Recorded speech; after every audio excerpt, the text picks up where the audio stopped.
Psicologiando con Rose es un camino para encontrar el bienestar. Te invita a descubrir formas nuevas de estar contigo mismo y con tu alrededor. Dejar la ira, la tristeza y el rencor.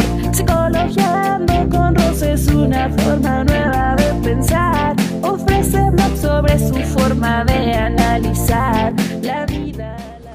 Es que fíjate que eso a mí también, ahorita que tú intentabas buscar como un nombre, a mí también me generó un poco de ruido, porque entonces yo pensaba en esta postura de, bueno, si el niño no tiene ninguna dificultad en el desarrollo y le vamos a potencializar su capacidad, ¿se vuelven niños genio? Pareciera. Es buena.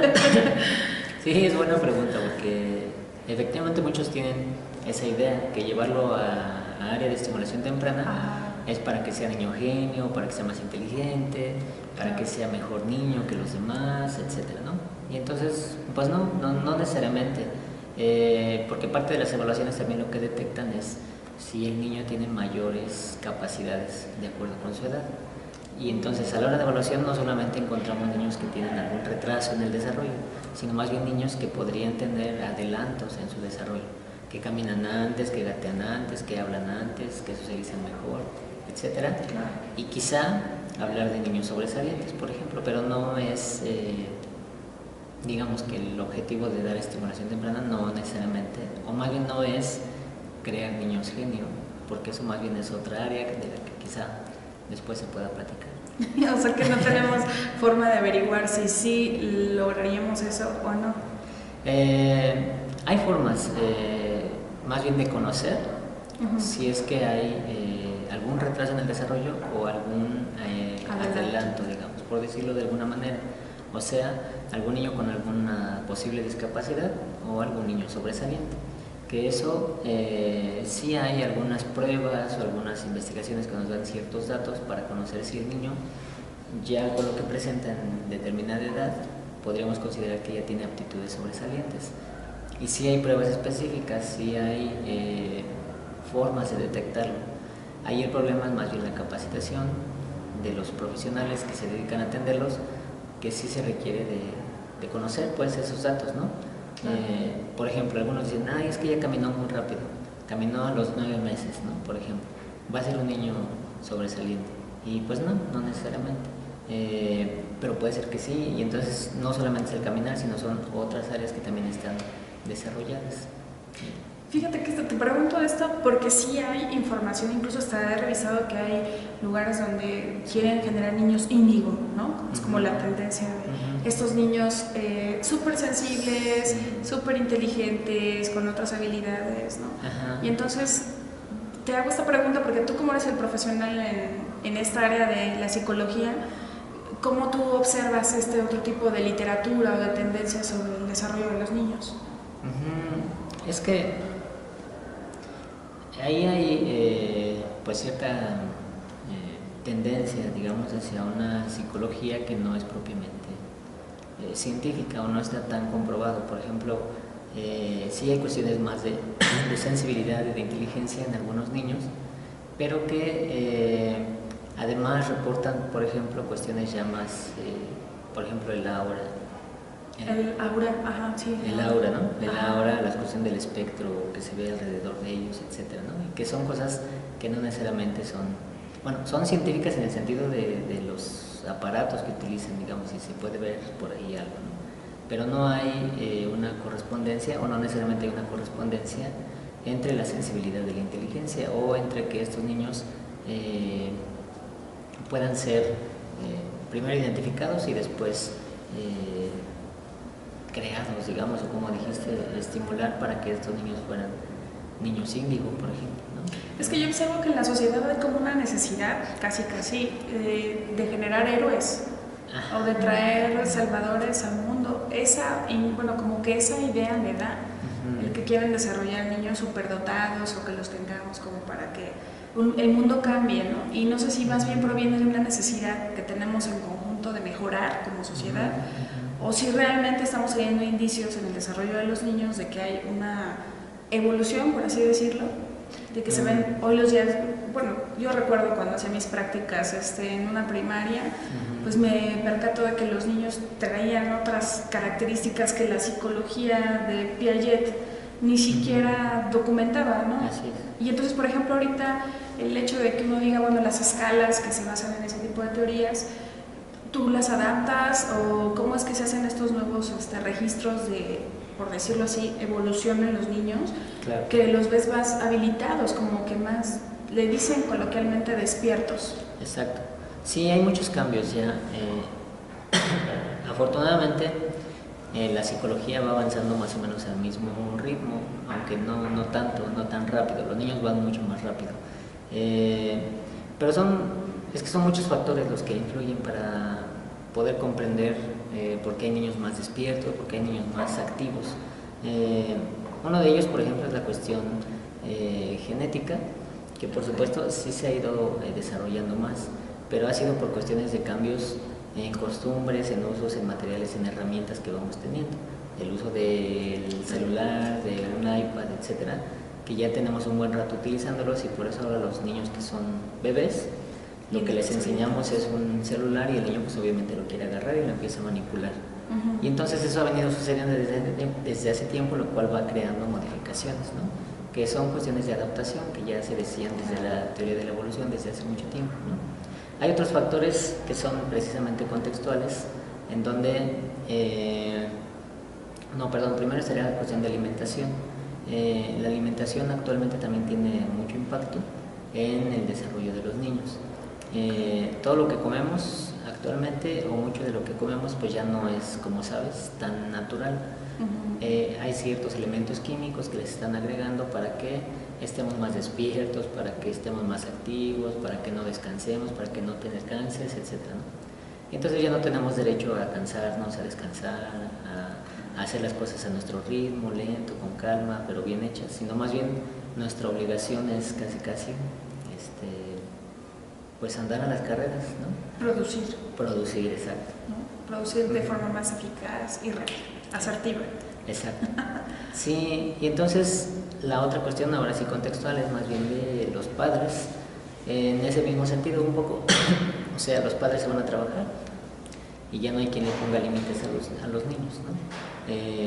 Y entonces no hay tanta supervisión, y entonces los niños empiezan a moverse por todos lados, a como ellos quieren, en la forma que quieren, y pues bueno, eso también produce un poco de más actividad, digamos, al final, ¿no?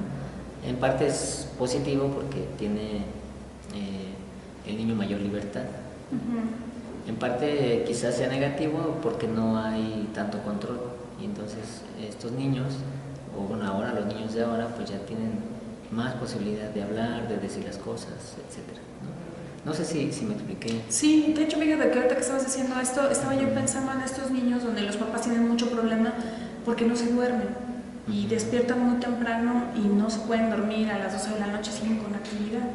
Y entonces de repente dicen es que está sobreestimulado. ¿Eso sería un término correcto? ¿Te ha tocado observar niños con esas características? Sí. Sí, hay este término de sobreestimulación, que bueno que lo mencionas porque es algo que se está dando mucho actualmente. O sea, a los niños, con tal de tenerlos en parte ocupados, les damos muchos juguetes, ¿no? Entonces está la pelota, está el carrito, está el tambor, está el iPad, exacto, ¿no? Y aparte la televisión prendida o el radio prendido. Y entonces son muchos estímulos que precisamente hacen que el niño pues esté viendo para un lado, viendo para otro, y entonces agarra uno y agarra el otro, y no hay mucho control. Y sí, por supuesto, produce que el niño tenga mayor dispersión, su atención es más dispersa, y entonces cuando llega el momento de dormir, pues tiene tantos estímulos que es muy complicado que se duerma, ¿no? Aparte de que depende mucho de la edad, ¿no? Si es la edad en que empiezan a moverse más, pues los niños disfrutan mucho cuando empiezan a moverse, y entonces lo que quieren es seguirse moviendo porque están practicando todas esas habilidades que están aprendiendo, ¿no? De gatear, de caminar, etcétera, ¿no? Y entonces pues quieren seguir practicando. En parte eso es natural o es normal, ¿no? Pero sí influye mucho cuando durante el día hay demasiados estímulos que dispersan su atención. O sea que, por ejemplo, si pensáramos entonces en un ambiente menos sobreestimulado, ¿cómo sería? Bueno, lo que significaría menos sobreestimulado, más bien una estimulación adecuada, más bien se esperaría que se dé un estímulo o un objeto, un objeto a la vez, sin tener varios a la mano, digamos como en una cajita, pero darle uno a la vez. Mira, este es el carrito, y tiene llantas, y tiene este color, y tiene tal cosa, etcétera, ¿no? Y entonces jugamos un ratito con él, a lo mejor no son ni un minuto, pero jugamos un ratito con él, lo guardamos y pasamos con otro. ¿Me explico? Okay, sí. Eso sería no ponerlo como en los corrales con todo el montón de juguetes, no sería eso como lo ideal. No, porque al final es darle todo y nada a la vez, porque puede agarrar uno y otro, pero al final si no termina de identificar cuál es el carrito, cuál es la pelota, etcétera, no es algo útil, digamos, para el niño. Y yo sé que tú lo que estás diciendo es estimular al niño sería que entonces si yo tuviera un bebé, le presentara al bebé el primer juguetito y le explicara, le hablara, como que hiciera esta interacción con el niño y no solamente dejarlo en el corral con su solo juguete. Ajá, exacto. Por eso es el ambiente estimulador, que es lo que hablábamos al principio. No es nada más dejarle un juguete o varios juguetes, sino es más bien que tenga un objetivo darle ese juguete. Sirve para esto, o empezar a jugar con él, aunque sea del sonido del coche o del tren, lo que le demos, pero que sepa o que conozca cuáles son sus características, sus funciones, o para qué sirve, o cómo jugar con él, ¿no? Por ejemplo, si le das un teléfono y nada más le dices ahí está el teléfono, pero pues el niño no sabe qué hacer, si apretar el botón, si levantar la bocina o qué, pues no va a entender, o más bien lo va a agarrar, ¿no? Depende mucho de la edad, de eso también tendríamos que aclararlo. Sí. Depende de la edad de la que estemos hablando. Ok. Fíjate que ahorita estaba yo pensando entonces, porque veo que sí es mucha información, en dos últimas preguntas y luego que pasáramos al taller que tú vas a dar. Tú decías que bueno, el pediatra es como de los primeros el primer filtro para que haya una evaluación. Y luego yo te preguntaría, ¿y dónde más hay personas que no tienen esa posibilidad? O por ejemplo, pensemos en las instituciones de gobierno, como el IMSS, como el ISSSTE, como el ICEMIM, en donde la carga de trabajo es mucho. Y he leído por ahí que el DIF sí se encarga como de tener planes de estimulación. Sí. Entonces, ¿tú recomendarías, has tenido acercamiento con esas instituciones sobre la estimulación temprana? Sí, bueno, está desde el DIF, que tiene sus propios programas de estimulación temprana. Ajá. Están incluso los centros comunitarios, los centros de salud, perdón, los centros de salud que existen en casi todas las delegaciones o en todas las delegaciones. Ajá. Ahí también hay programas de estimulación temprana que generalmente son gratuitos. Creo que hay que sacar el seguro popular y entonces te inscribes al curso y vas una vez a la semana. Los centros de salud. Están pues todos los centros de desarrollo infantil, por ejemplo, que tienen sus propias estructuras, no cobran tan caros, o es lo que sea.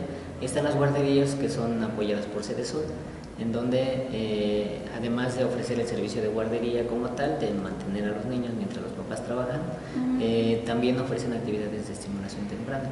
Y que por lo que sé hacen un estudio socioeconómico para poder saber cuánto podrían pagar los papás en una guardería de estas. Pero si hablamos específicamente de estimulación temprana, como tal, digamos, solamente el DIF es el que tiene estos programas en cuestión pública y las demás, o la mayoría, son instituciones privadas. De manera específica, pues, o sea, no es guardería, no es que llevas al niño y ahí se queda mucho tiempo, sino más bien vas con el niño, tú mismo trabajas con el niño durante 1 hora o 2 horas y ya lo llevas a casa con algunas recomendaciones para continuar en la tarde o en la semana, según el tiempo que vayas. Ok, bueno, entonces en todas las delegaciones hay ese programa, porque sí nos preguntaban eso en la página, de que dónde se puede ir a tomar cursos, talleres para estimular a los niños. Así es. Entonces hay en todas las delegaciones. Y en el Estado de México yo estuve revisando y los DIF sí tienen esos programas, en el Estado de México también. Incluso en la página están los ejercicios que recomiendan hacer, ¿no? Exacto. Y la UNICEF también tiene su propio programita y está para bajarlo en PDF en internet, ¿no? Así También es, ahí está. y están los videos también. Y están los videos. Bueno, ahora pasemos a la aplicación que yo te decía que encontramos de Kinedu. Sí. Que nos hacías un comentario importante sobre la aplicación, porque la intención que tiene es que los papás desde su casa puedan revisar, pues hacer una valoración muy corta con ciertas preguntas sobre 3 áreas, por lo menos son las que me acuerdo, ¿no? El área afectiva, el área social y el área física. Entonces, hacías un comentario importante de tú qué opinas sobre que existen ese tipo de aplicaciones donde tú solito puedes irte guiando para hacer tu propia evaluación y después que te guíen con ciertos videos para que tú estimules a tu bebé según lo que la aplicación te arroja. ¿De qué áreas tienes que estimular? ¿Tú qué piensas de eso? Claro, bueno, de entrada, cuando les preguntamos a los papás determinadas conductas de los niños, pues va a variar muchísimo, depende de su propio parecer, digamos, ¿no? Es muy subjetiva la respuesta. Por ejemplo, si preguntamos de manera abierta, ¿su niño habla bien? Algunos nos van a decir que sí, otros nos van a decir que más o menos y otros nos van a decir que pues que no, pero no hay en sí como parámetros muy claros para saber si sí o no. Si lo reducimos incluso a decir, su niño dice sílabas, y entonces se quedan pensando y dicen, pero ¿cómo es una sílaba? ¿Será? ¿No será? Parece que dice ma, pero no estoy seguro. ¿Me explico? Claro, sí. Son respuestas subjetivas que no necesariamente van a coincidir con lo que se espera en la aplicación. ¿Me explico? O simplemente le dan a cierta respuesta y entonces pues aparece el programa. Ahí ese sería el primer problema, las respuestas o propias respuestas de los papás, que serían muy subjetivas y no estaríamos siendo tan objetivos.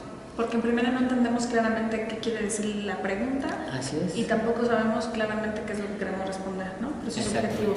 Exactamente. Conoces un camino para encontrar el bienestar. Te invita a descubrir formas nuevas de estar.